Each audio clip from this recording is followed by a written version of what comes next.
தாய் வீட்டிற்கு வந்திருக்கும் வரப்போகும் அனைவருக்கும் வணக்கம். இந்த மாதத்திற்கான பதிவு மார்ச் மாதம். மார்ச்னாலே என்னென்னா பிள்ளைங்களுக்கெல்லாம் ஸ்கூலு எக்ஸாமு இந்த ஒரு கான்செப்டில் தான் நமக்கு இந்த மார்ச் மாதமே ஒவ்வொரு வீட்லேயுமே அப்படி தான். வயசாயிட்டாலும் பேரன் பேத்திங்க அப்படிங்கிற சென்ஸில் அவங்க எக்ஸாம் அட்டன் பண்ணுவாங்க. அப்படியெல்லாம் அதுலேயும் இப்போல்லாம் இந்த 10th +2 இப்படியெல்லாம் எக்ஸாம் அட்டன் பண்ணும்போது பசங்களுக்கு டென்ஷன் இருக்கோ இல்லையோ, பேரண்ட்ஸ் நமக்கெல்லாமே டென்ஷன் அதிகமாகிடுது.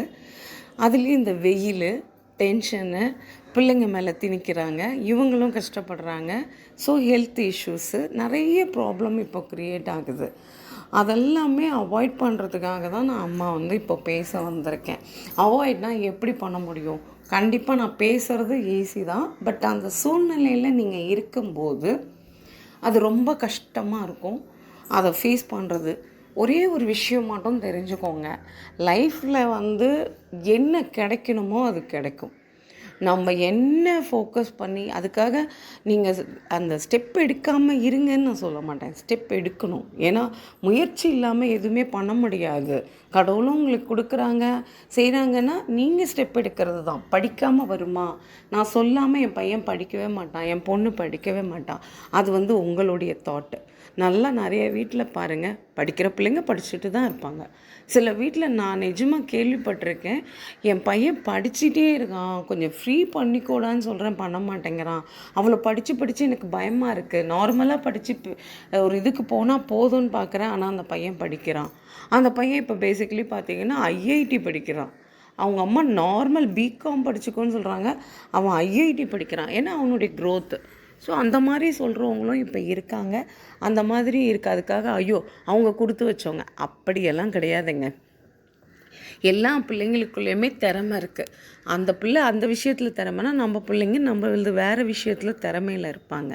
அதை பாருங்கள். பிள்ளைங்களுக்கு ரொம்ப போட்டு பேர்டன் கொடுக்காதீங்க. குழந்தைங்களுக்கு இப்போ நார்மலாகவே உண்மையாகவே இப்போ இருக்க குழந்தைங்கள்லாம் ரொம்ப இப்போ எல்லாருமே நீங்கள்லாம் பார்த்துருப்பீங்க. நம்ம பிள்ளைங்கள்லாம் ஐயோ பெரியவங்கள்லாம் சொல்லுவாங்க, எங்கள் காலத்துலலாம் இப்படியா இருந்தோம், ஐயோ இப்போ இருக்க பிள்ளைய பாரு. அப்போல்லாம் குழந்த ஒரு 1.5 2 வயசு ஆனால் தான் ஒருத்தரை பார்த்தா அந்த ஒரு இது. இப்போல்லாம் பிறந்த குழந்தைய கண்ணை முழிச்சிட்டு தான் பார்த்துக்கிட்டே இருக்குது. ஸோ இதெல்லாம் எதுக்கு? காலத்தில் நம்ம வயிற்றில் வளரும் போதே இப்போ எல்லா பேரண்ட்ஸும் பேச ஆரம்பிக்கிறாங்க.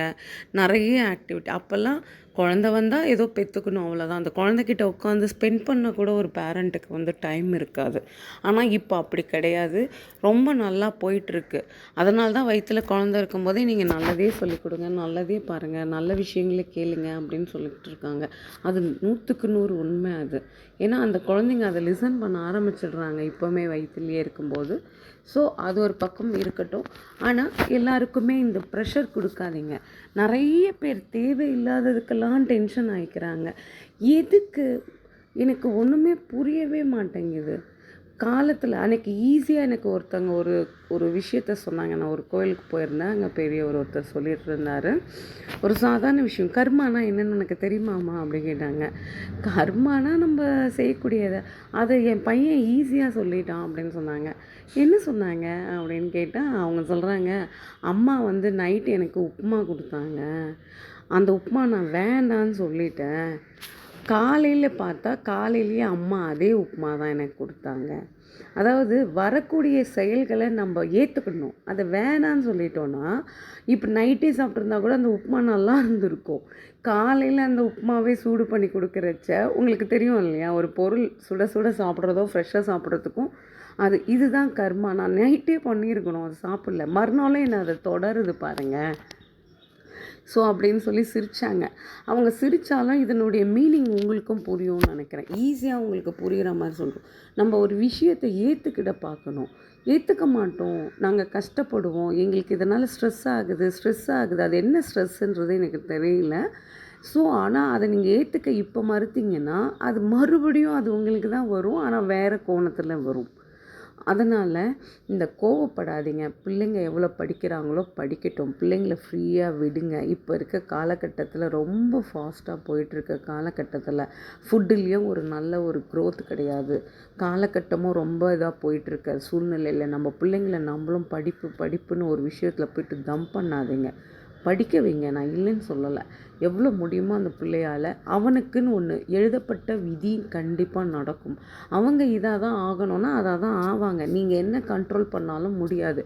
பெரிய லெவலில் படிக்கவே இல்லைங்க என் பிள்ளைம்பாங்க. ஆனால் திடீர்னு வந்து சொல்லுவாங்க என் பிள்ளை இது ஐஏஎஸ் ஐபிஎஸ் எழுதுகிறான், இல்லை இந்த போஸ்டிங்கில் எப்படின்னு கேட்டால் திடீர்னு ஒரு மிராக்கள். அதுதான் சொல்கிறேன், எப்போ படிக்கணும் அவங்களுடைய இதுதான் எழுதப்பட்டிருக்கும். ஸோ அதனால் நீங்களும் நானும் கடவுள் கொடுத்த ஒரு சின்ன ஒரு துருப்பு தானே தவிர பிள்ளைங்களுக்கு நம்ம தான் அவங்கள வந்து இது பண்ணுறோன்றது சும்மா கதை. அவங்களாம் அவங்கள மோல்ட் பண்ணுவாங்க. அதையும் தாண்டி அவங்களுக்கான விஷயங்கள் நடக்கணும்னு இருந்தால் கண்டிப்பாக நடக்கும். நீங்களும் டென்ஷன் ஆகிக்காதீங்க. இப்போ இருக்க காலகட்டத்தில் ஒரு 30-35 கிராஸ் பண்ணும்போதே நம்மளால் முடியல. ஸோ ஏதாவது ஹெல்த் இஷ்யூஸ் வருது, இப்போ வரலனாலும் அந்த ஸ்ட்ரெஸ் எல்லாம் சேர்த்து வச்சு தான் ஃப்யூச்சரில் கிட்னி ப்ராப்ளமோ இல்லை சுகரோ இல்லை பிபியோ எக்ஸட்ரா எக்ஸட்ரா. ஸோ இதெல்லாம் நம்ம அவாய்ட் பண்ணணும்னா பிள்ளைங்களையும் ஃப்ரீயாக விடுங்க, நீங்களும் ஃப்ரீயாக இருங்க. மார்ச்சில் இந்த வெயிலை அனுபவிங்க. எப்படி நம்ம மழையை கண்டிப்பாக ஏற்றுக்கணுமோ அது மாதிரி இந்த வெயிலையும் நம்ம ஏற்றுக்கணும். நிறைய தண்ணி குடித்து நிறைய விஷயங்கள் ஃப்ரீயாக அப்படியே விட்டு மைண்டை ரொம்ப ரிலாக்ஸ் பண்ணி இந்த மந்த்தை கடங்க. ஏன்னா வெளியில் போகும்போது வெயிலில் தண்ணி எடுத்துகிட்டு போகணும், கேப் போட்டு போகணும். இப்போவுமே வெயில் அதிகமாகிடுச்சு எல்லாம் சொல்கிறாங்க. அதே சமயம் பிள்ளைங்க வீட்டுக்குள்ளேயே உட்காந்துட்டு இருக்கும்போதும் அவங்களுக்கும் எல்லாமே ஃபுட்டில் பார்த்து கொடுங்க. முக்கியம் ஸ்ட்ரெஸ் ஆகாதீங்க, நீங்களும் ஆகாதீங்க, பிள்ளைங்களையும் ஃபோர்ஸ் பண்ணாதீங்க. நல்லபடியாக பிள்ளைங்க படிச்சிருப்பாங்க, நல்லபடியாக எழுதியிருப்பாங்க. இந்த வருடத்துக்கான 10வது 12வது வகுப்பு மாணவர்கள் நல்ல மதிப்பெண் பெறுவார்கள். கண்டிப்பாக இது நடக்கும். அம்மா அடுத்த பதிவில் உங்களை பார்க்குறேன். வாழ்க வளமுடன்.